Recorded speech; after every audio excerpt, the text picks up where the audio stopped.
Exaltado é o nome do Senhor. Salmo 95. Vamos meditar aqui na santa e poderosa palavra de Deus. Eu tenho certeza que Deus tem uma palavra para você nessa noite. Amém, irmão? Amém. Nossos irmãos que estão aí na internet, que vão assistir agora ou que vão assistir depois, algumas pessoas estavam pedindo o link do culto. Deus também te abençoe. Você pode pegar uma Bíblia, abrir no Salmo de número 95 e nós vamos meditar nesse texto. Só quero avisar os irmãos aqui, antes de começar a ministrar a palavra do Senhor, domingo que vem é o nosso último culto de Santa Ceia do ano. Irmão, misericórdia. Teve uma Santa Ceia, vai ser próxima, porque essa que teve agora, que foi no último domingo, era para ter sido no primeiro domingo de novembro. Então nós fizemos no último domingo de novembro, dia 27/12. Então, para não ser hoje, para não ficar muito coladinha, vai ser no próximo domingo, porque nos outros finais de semana que virão, nós não vamos ter tempo, que é a festa da igreja, o Natal e o culto da virada. Então, domingo que vem, nós vamos estar numa Santa Ceia especial, que é a última Santa Ceia do ano de 2022. Amém, irmão?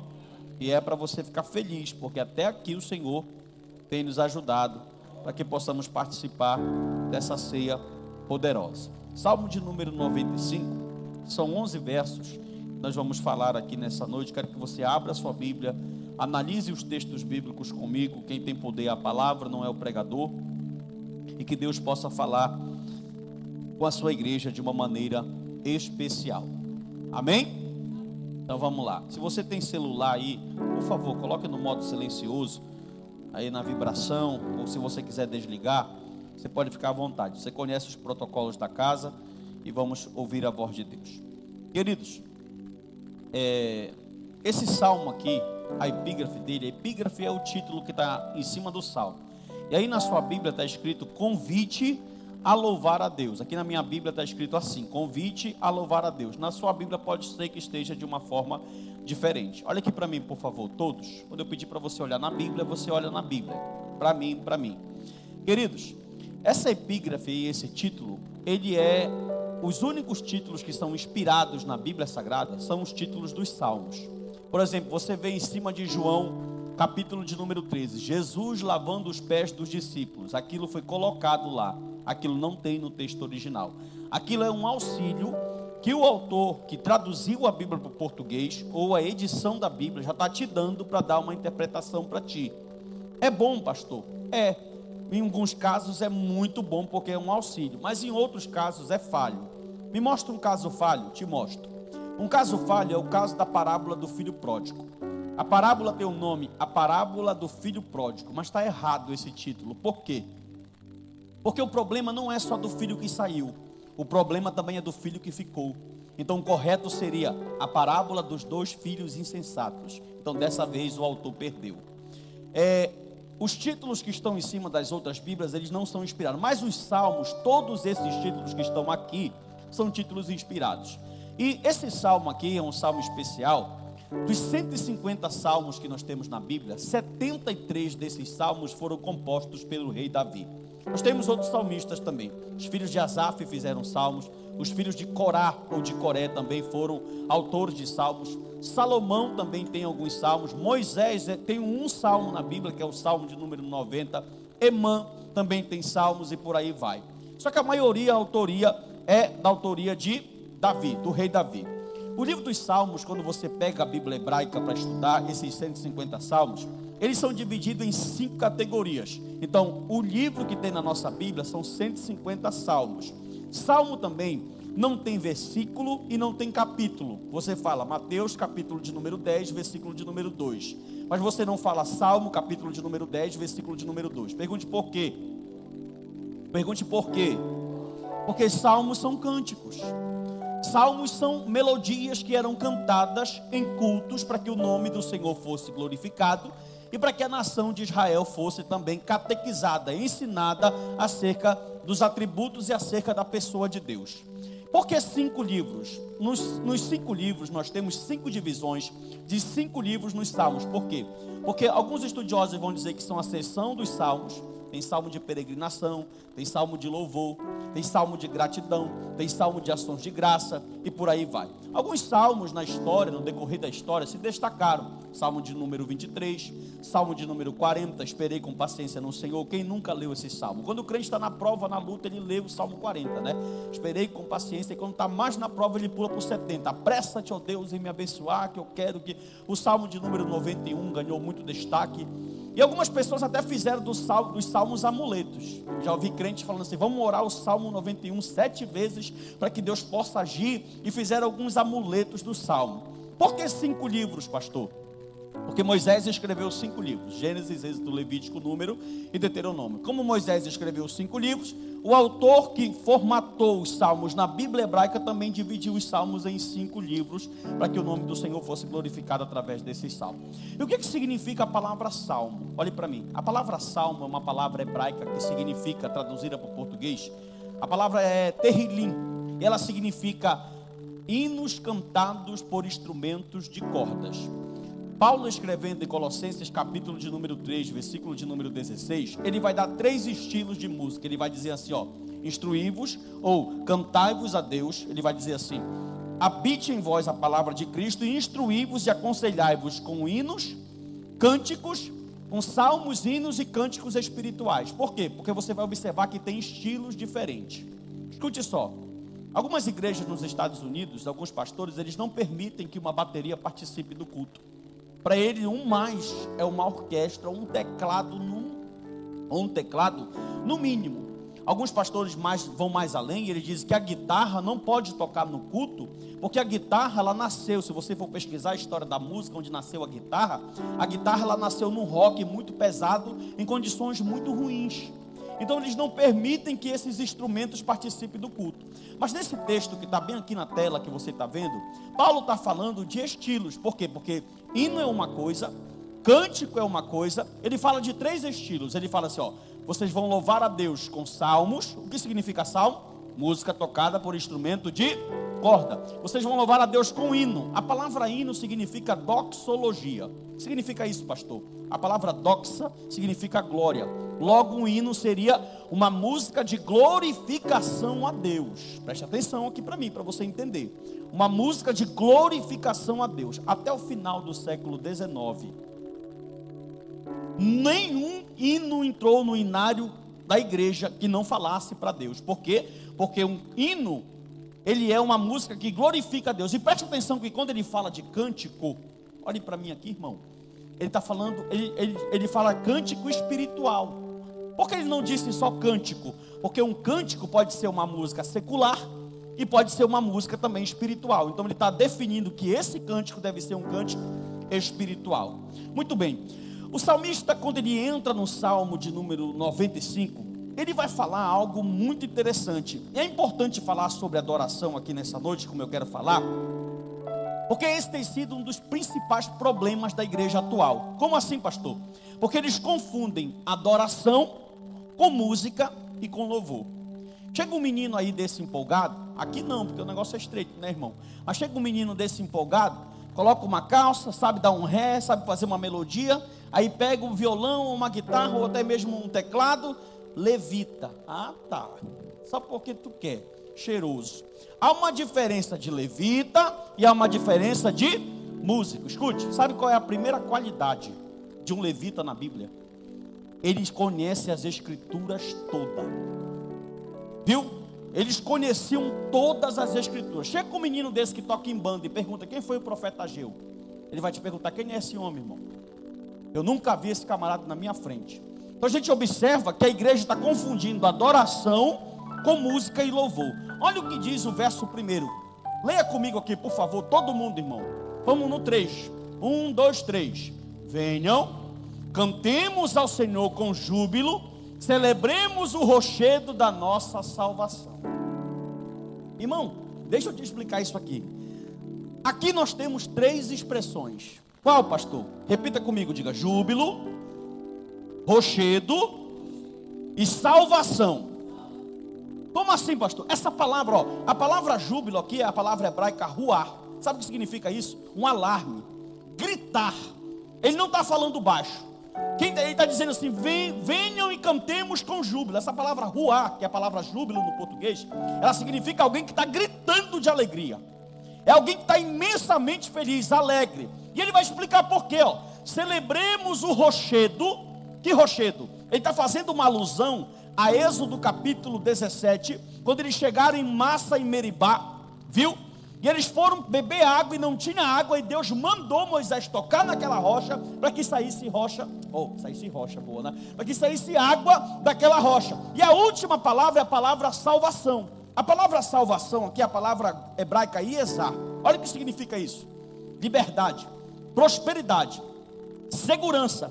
E Davi usou essa palavra salvação aqui toda vez para descrever uma esperança que ele tinha em meio à luta. Então ele vai começar o salmo gritando de alegria, dizendo assim: olha, eu estou alegre, glória, celebrando o Senhor, celebrando o rochedo que me deu salvação, ou que me deu alegria, ou que me deu segurança, ou que me deu confiança, no momento que eu estava passando por algum tipo de dificuldade. E escute, irmão, preste atenção aqui para mim. Dos 73 ou 74 salmos do salmista Davi, você pode ter certeza que a maioria desses salmos foram compostos não ele estando num palácio, mas foram em condições terríveis, fugindo de Saul, na caverna de Adulão, fugindo de Absalão, fugindo dos inimigos, na casa dos filisteus. Não tem uma poesia que fala, um cântico que diz que os melhores hinos e poesias nasceram em tribulação? O salmista compilou esses salmos de uma maneira. Agora olha que coisa interessante, irmão. Só fala se você dá glória a isso. Isso, está começando a melhorar. Dos 150 salmos da Bíblia, olha que coisa linda. Por exemplo, você chegou no culto hoje aqui, o Rafael cantou 2 da harpa, o diácono Marcos cantou mais 3, e depois a banda fez mais um medley com o Rafael e o Gilson. Aí eu te pergunto, dos hinos que você cantou hoje, você aprendeu alguma coisa de Deus? Porque os salmos têm uma característica. Pergunte qual? Você não canta um salmo da Bíblia sem ouvir e aprender sobre um atributo de Deus. Em todo o salmo que tu vai ler, 139, Senhor, tu me sondas e me conheces. Olha a onipotência. Se eu for o mais profundo do abismo, lá tu está. Se eu for no Sheol, lá tu está. Olha a onipresença, está vendo? Todos os salmos vão ensinar alguma coisa dos atributos de Deus. Presta atenção, irmão. Quem tem Bíblia aí, levante ela assim para me ver. Levanta, por favor. Isso. Acho que 90% ou mais dos irmãos estão com Bíblia. Graças a Deus. Que mesmo em meio à tecnologia, os irmãos ainda preservam em trazer a Bíblia para o culto. Isso é bonito. A gente não pode perder essa raiz. Presta atenção para mim aqui. Só que nesse tempo aqui, era impossível os crentes ter Bíblia. Olha o privilégio que você tem. Você está num culto que você pode manusear um códice. Códice significa vários livros em um só volume. Você pode manusear um códice na sua mão, viu? Com todos os livros bíblicos. Sabe quanto custava uma Bíblia no século XVI, no tempo de Lutero? Pergunte quanto? 2 anos de um salário de um professor universitário. No século XVI, no tempo de Lutero, quem quisesse ter uma Bíblia na mão, como você está com ela agora, e não lê, me diz o Senhor dos Exércitos. Estou brincando, irmão. Você tinha que estudar 2 anos, o salário de um professor universitário de 2 anos para você ter uma Bíblia. Irmão, por que a igreja católica apostólica romana, que tem o nome de romana, mas é brasileira, porque é baseado na teologia romana, pegou o povo e colocou o povo num tempo que é chamado pelos historiadores de Idade Negra, ou Idade das Trevas? Por quê? Porque no culto deles, quem tinha acesso era só o clero, só papa, bispo, padre, arcebispo. Até hoje, quando você vai numa missa, eles não manuseiam. Olha o que eu falei para você. Abra sua Bíblia e fica com a sua Bíblia aberta. Por quê? Porque eu estou falando aqui e você tem que ser bereano. O pastor está falando aqui, eu estou analisando se o que ele está falando está batendo com o texto que eu estou lendo. A igreja católica disse: não, vocês vão receber uma folhinha com uma palavra ali fora do contexto e deixa que a gente fique com a verdade. Os salmistas fizeram o seguinte: olha a sacada do Espírito Santo. Como vocês não podem ter acesso às verdades de Deus, nós vamos cantar ela para vocês.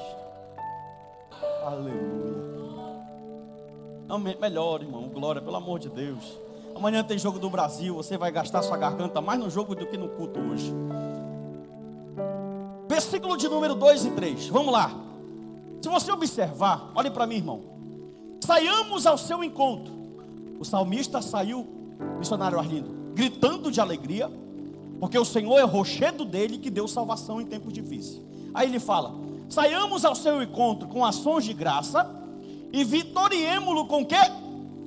Verso 3: porque o Senhor é o Deus supremo da glória, meu irmão, e o grande rei acima de todos os. O salmista está convocando os crentes para responder a Deus de duas maneiras.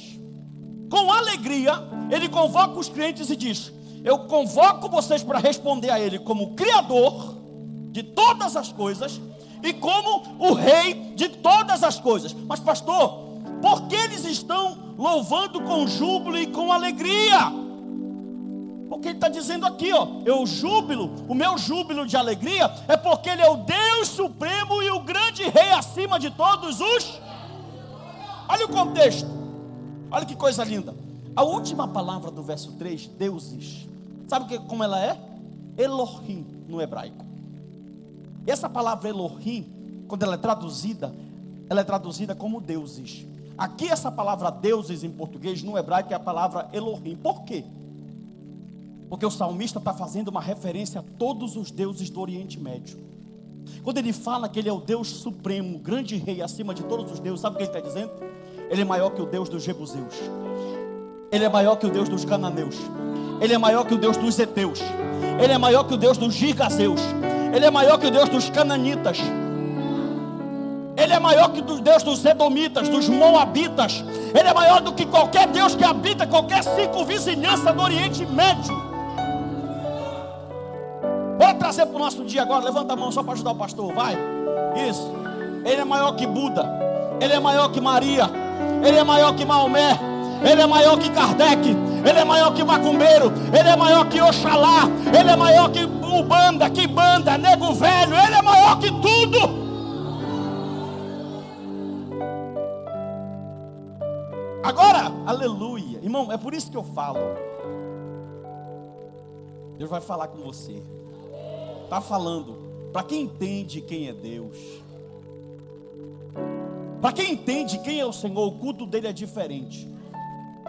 Porque, irmão, cá para nós, se eu fosse menino na fé ou imaturo, ou você, e ficasse aqui em cima olhando a cara de alguns crentes, a forma que eles chegam no culto para adorar um Deus supremo, que está acima de tudo e de qualquer coisa.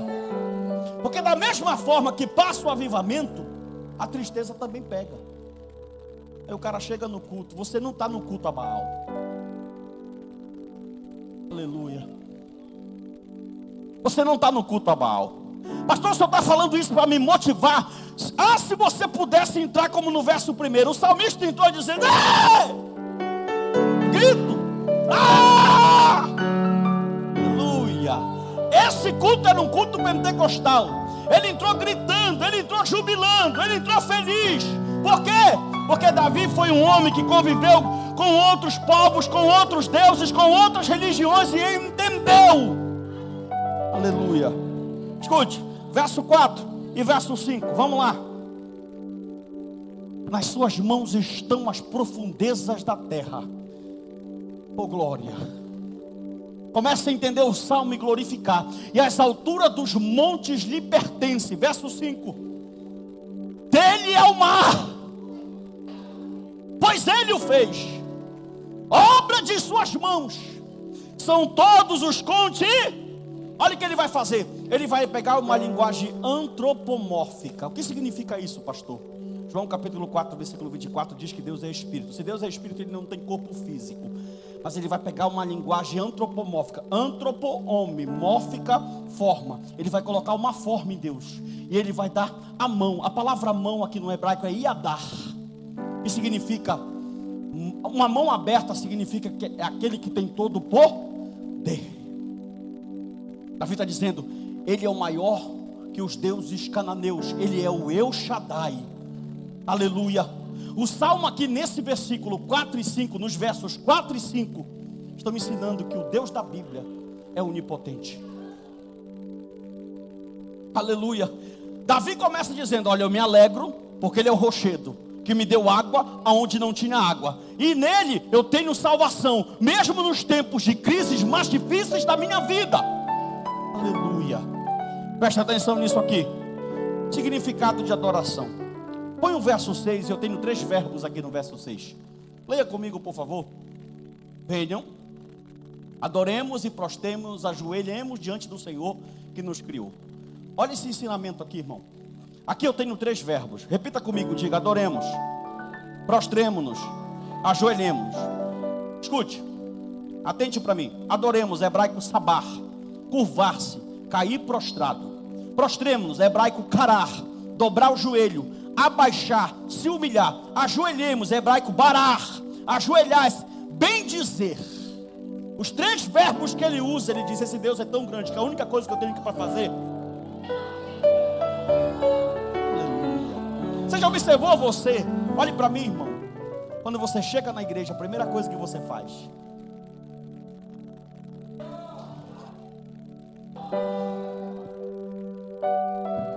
às vezes ele está só murmurando aqui na oração, mas está de joelho, aleluia. Por quê, irmão? Porque ele entende.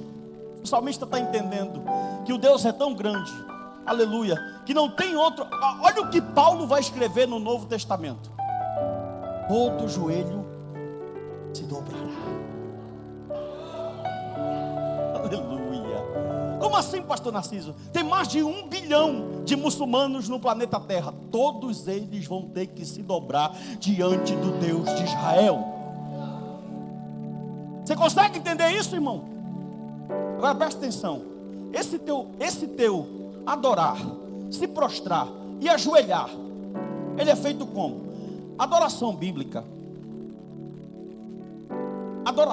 é oferecer algo a Deus. É um estilo de vida. E o culto somos, escute, repita comigo assim, diga: conceitos de culto. Fale, irmão, conceitos de culto. Primeiro, eu vou falar e você repete. Diga assim comigo: culto didático, carismático, eucarístico, koinonático, querigmático. O que é culto didático?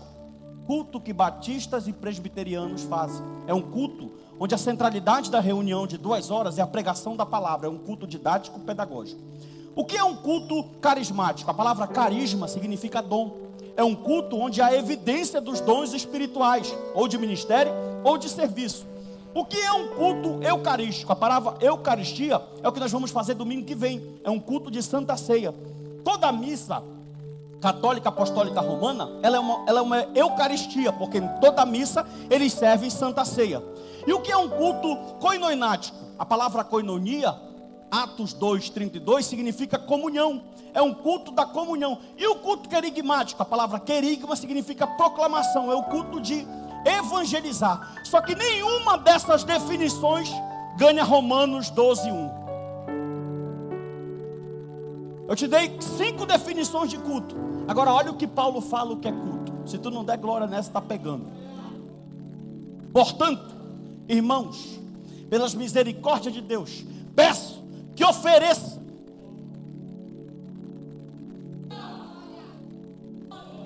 Aleluia. Você não está entendendo ou está segurando glória? Paulo está dizendo aqui que culto é você. Meu Deus, irmão. Como assim, pastor? O católico é assim, ó. Eu gosto de bater nos católicos, mas eu amo eles vão ser crentes, em nome de Jesus. O católico entrou na missa, ali ele é o santo dos santos. Ele nem pia, ele fica sentado lá. O padre está rezando, ele está ali, olhando, parece, meu Deus, é o terror. Ele está ali porque aquele lugar para ele é o santo do santo. Acabou a missa, primeira coisa que ele faz, ele tira o cigarro do bolso e fuma. Porque o culto dele se limita a 2 horas de tempo. Só que culto para você é no teu trabalho. Aleluia. É na tua casa. Às vezes está lá no 40 horas, aperreado. É o último que entrou no ônibus. Quando ele vai xingar, é só um culto.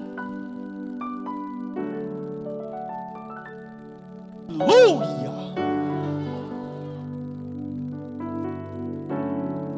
Apresenteis o vosso, olha esse texto, irmão, como um sacrifício santo, agradável. Olha o que ele fala no final do verso, que é um culto racional. Olhe para o seu irmão aí com todo carinho e respeito, rápido, e diga assim para ele: você sabe o que você canta? Diga para ele: você sabe porque você abre a boca para dar glória a Deus? Olhe para mim aqui. Sabe qual foi o problema da igreja nesses últimos tempos agora? Qual é um dos problemas da igreja? É que os caras aprenderam a adorar a Deus só com a emoção. Irmão, preste atenção e aprende, crente ensinado de Deus. O evangelho, ele é poder. Qualquer pessoa que subir aqui para falar do evangelho, ele vai causar algum tipo de emoção em você. Porque a palavra de Deus, ela é poder. Sim ou não? Só que eu tenho que saber filtrar. Não é qualquer coisa. 1 João capítulo 4, versículo 1 diz: prove os espíritos. Amém ou não amém? Uma vez eu estava em Marituba, eu era um adolescente, essa visão está gravada na minha mente. E um pregador aqui na tribuna, eu lá perto da porta, que a gente estava voltando por 40 horas, ele tinha uma irmã, e ele disse assim: irmã, solte o seu cabelo aí agora. E a irmã soltou um cabelão. Sabe aquelas irmãs do manto, né? Nada contra. Soltou o cabelão dela. Ele disse assim: agora eu estou vendo um anjo mexer no seu cabelo aqui. Eu estava perto dela, até me arredei assim para o anjo não me... É muito fácil eu pegar aqui o jogo. Eu poderia usar agora a graça que está aqui dentro e falar assim: irmão, estou vendo um anjo em cima da central, com uma bandeja de uma espada na mão. Os irmãos que estão aí atrás iam até se espantar. A Bíblia diz assim, ó: os anjos estão ao redor daqueles que temem a Deus. Sim ou não? Tem anjo aqui agora? Sim ou não? Tem. Mas ninguém está vendo eles. O culto precisa ser racional. A graça de Deus está aqui. O poder de Deus está aqui. Se Deus quiser curar agora, durante essa ministração, Ele cura. Se Deus quiser fazer milagres acontecerem agora, aqui durante eu ensinar, Ele faz isso acontecer. Aleluia. Mas isso não se limita. Escute. Aleluia. Versículo de número 7. Irmão, esse verso 7 aqui já vai terminar. Ele é para os crentes que já entenderam. Como assim, pastor? Os crentes que já entenderam vão dizer assim, ó: Ele é o nosso Deus, e nós somos povo do seu pasto e ovelhas da sua mão. Aí aqui tem um versículo, escute isso, que ele é um versículo polêmico, que diz assim, ó: se hoje ouvirem a sua voz, pode colocar o próximo. Se hoje ouvirem sua voz, não endureça o coração, como em Meribá, como naquele dia em Massa, no deserto. Quando eu leio esse versículo, eu isolo o restante do contexto e falo assim, ó: se tu ouvir o teu coração hoje e tu não quiser vir aceitar Jesus, o problema é teu. O texto não está falando disso. Por quê, pastor? Porque essa palavra, escute, essa palavra aí, ouvirdes, se hoje ouvirdes, é a palavra hebraica samar, que significa ouvir com inteligência, atenção e obediência. E depois de falar, se vocês ouvirem, ele vai dar o resultado que aconteceu aonde? Em Meribá. Deixa eu te perguntar, o que foi que aconteceu em Meribá? Teve uma disputa e o povo tentou a Deus. Quando ele fala, se vocês ouvirem a voz do Senhor hoje, não deixa que aconteça com vocês, mas tenham inteligência para não acontecer a mesma coisa que aconteceu no deserto, quando o povo estava na frente da rocha. Está vendo como eu estou te explicando? Tu não deu nenhum glória para ajudar o pastor. Aleluia. Quando ele fala, ó, se ouvirdes a voz, não endureçais o vosso coração, ele está dizendo assim, ó: ouçam com inteligência, ouçam com atenção, e o principal, obedeçam. Porque o verso 9 vai dizer, pode colocar, Kelby, o verso 9 vai dizer, quando os pais de vocês me tentaram, olha aí, ó, eles ouviram, mas não tiveram obediência, sabedoria e discernimento. Então fizeram o quê? Ao invés de obedecer, ter discernimento e ter inteligência, eles fizeram o quê? Tentaram a Deus, colocaram a Deus à prova. Por quê? Porque quem não conhece a Deus não sabe cultuá-lo.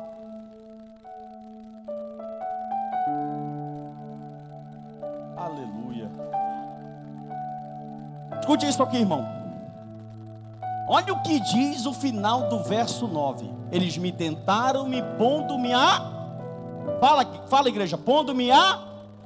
Apesar de terem visto as minhas obras. Irmão, se tem alguém que não é para ter dúvida de quem Deus é e do que Ele pode fazer, do que Ele é capaz, por tudo que você já viu. Mas escute, aleluia, o sentimento de Deus, verso de número 10. Olha como Deus está, irmão. Durante 40 anos, quanto tempo?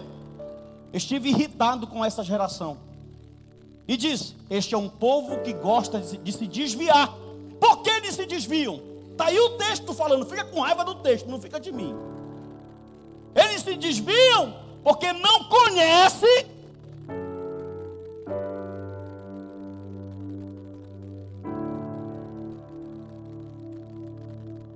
Vou tomar uma água para engolir essa.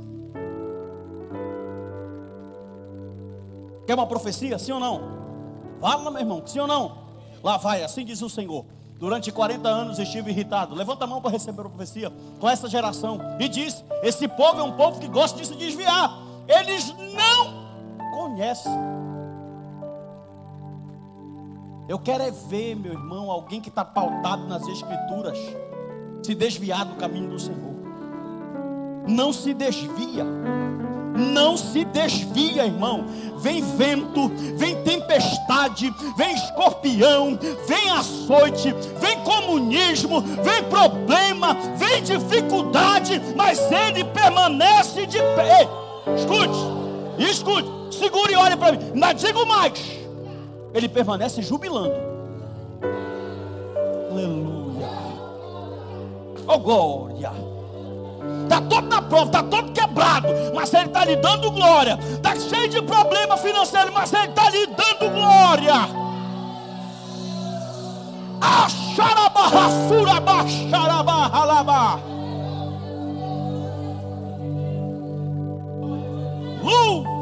Escute só, olhe para mim. O salmista Davi, e Deus está conduzindo cada palavra que eu estou falando nessa tribuna aqui.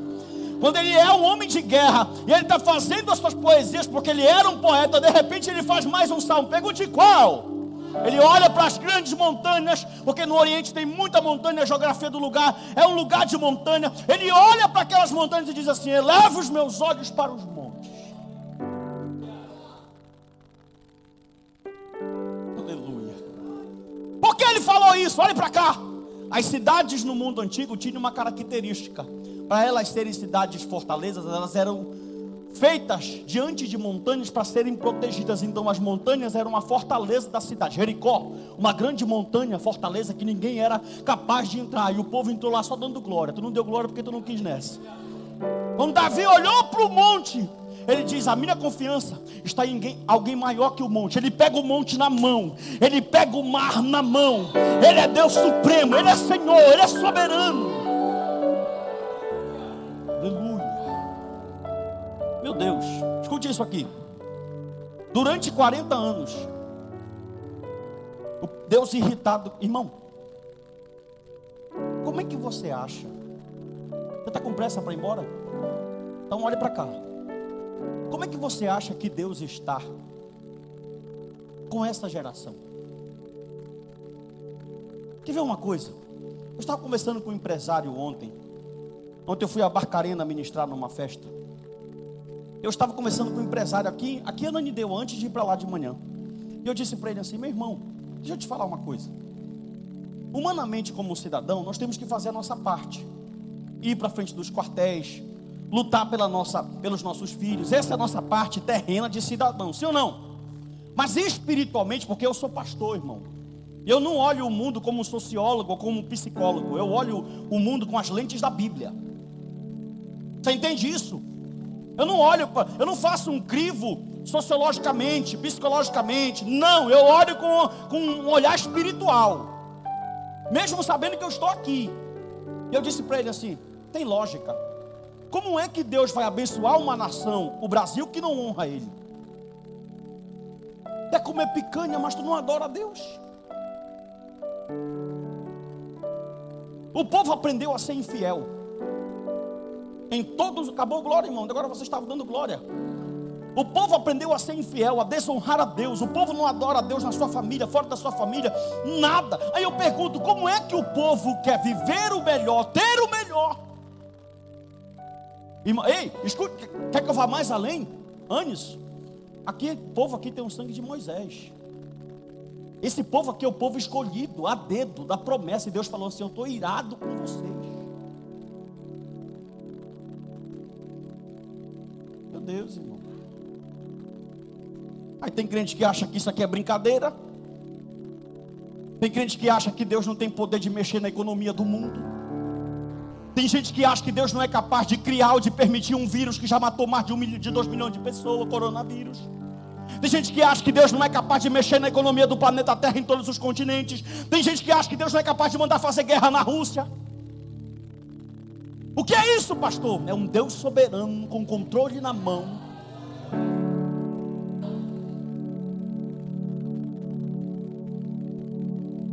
Aleluia. E sabe o que é mais interessante? Verso 11, para terminar.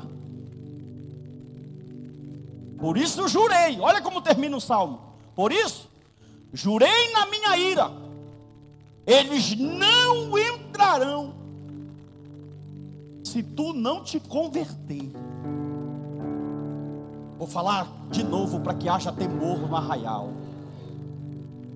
Oh glória, é a parte da mensagem que eu mais gosto, quando fica tenso.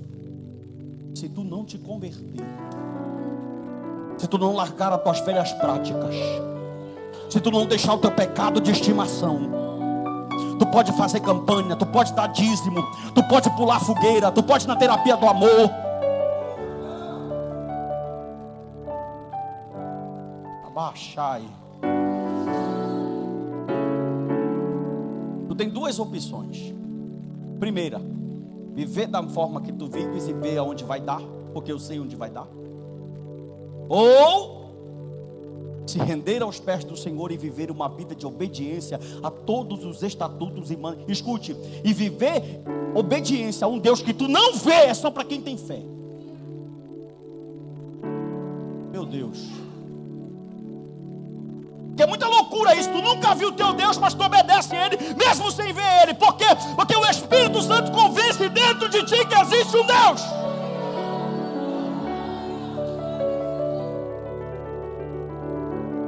Aleluia!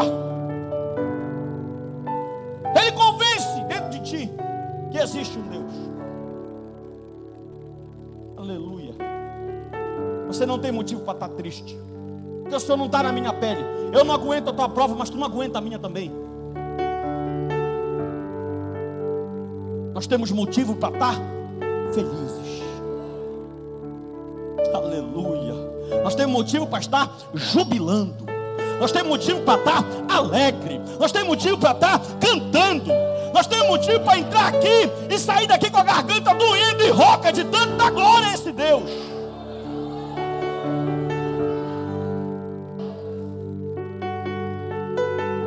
No Salmo 100 ele abre a boca e fala assim: celebrai com júbilo ao Senhor, todos os moradores da terra. Servir ao Senhor com alegria e apresentai-vos diante dele com cântico. Sabei que o Senhor é Deus. Foi Ele, não nós, que nos fez ovelha do seu pasto e do seu pastoreio. Entrai por as suas portas com cânticos e pelos seus atos com ações de graças, porque as suas misericórdias duram para sempre e a sua glória de geração após geração. Quer ver uma coisa? Olhe para mim, eu estou encerrando, são 8 horas. Eu sou pastor dessa igreja, vai fazer 8 anos, então eu conheço um por um. Assim como vocês me conhecem, eu conheço vocês. E tem um monte de crente aqui que está acostumado com o marasmo espiritual da sua vida há muito tempo. Parou, estagnou. Está aqui terça, está aqui domingo, mas está no 12, está ligado na tomada. Deus está falando nessa noite. Aleluia. Levanta tu que dorme. Pega a tua espada. Pega os teus dons que eu te entreguei. Pega os talentos que eu te entreguei. Deus está falando nessa noite. Desperta.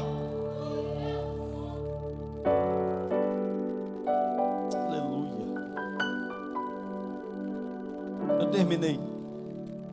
Da mesma forma que o povo rebelde do deserto não entrou em Canaã, quem não reconhece Deus como Senhor e Criador não terá lugar na Nova Jerusalém. Da mesma forma que o povo rebelde, que não honrou a Deus no deserto, não entrou em Canaã, você também, que não tem Deus como Senhor e Criador, como Senhor e Rei da tua vida, não entrará na Nova Jerusalém. Amém ou não amém? Salmo 34, verso 19, o salmista diz: muitas são as aflições do justo, mas o Senhor, quem, irmão? Ele não disse Bolsonaro, ele não disse Lula, mas o Senhor o livra de... Salmo 37, verso 4 e verso 5: deleita-te no Senhor, e Ele satisfará o desejo do teu... Verso 5: entrega o teu caminho ao Senhor, confia nele, e tudo Ele... Salmo 20, verso 7: uns confiam em carros,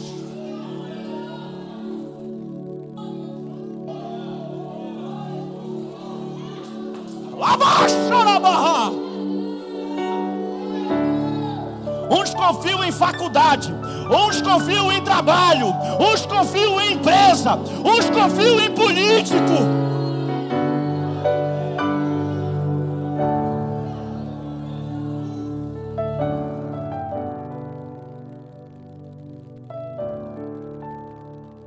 Aquele que habita no esconderijo do Altíssimo, a sombra do Onipotente descansará. Direi do Senhor, Ele é o meu Deus, o meu refúgio, a minha fortaleza, e nele eu confiarei, porque Ele me livrará do laço do passarinheiro e da peste perniciosa. Ele me cobrirá com suas penas, e debaixo de suas asas eu estarei seguro. O Senhor é verdade e broquel, não temerei seta que ande de dia, nem peste que ande na escuridão, nem mortandade que assolie ao meio-dia. 1000 pode cair ao teu lado, 10.000 à tua direita, mas tu não serás atingido. Orarei direito do Senhor.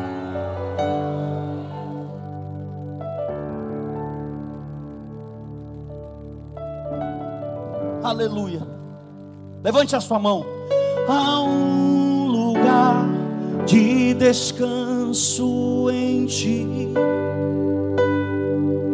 há um lugar de refrigério, há um lugar onde a verdade reina. Aonde é esse lugar? Se é verdade, você vai cantar mais alto. Olha pro telão se tu não conhece a letra e cante comigo, vai! Há um lugar, as pessoas não influenciam, e a chorabaixa. Há um lugar que eu ouço teu espírito. Há um lugar em meio. Aonde é? Abre a tua boca aí, quero ouvir. Só quem acredita nessa palavra, cante, vai. Esse lugar, Senhor, fica de pé no seu lugar.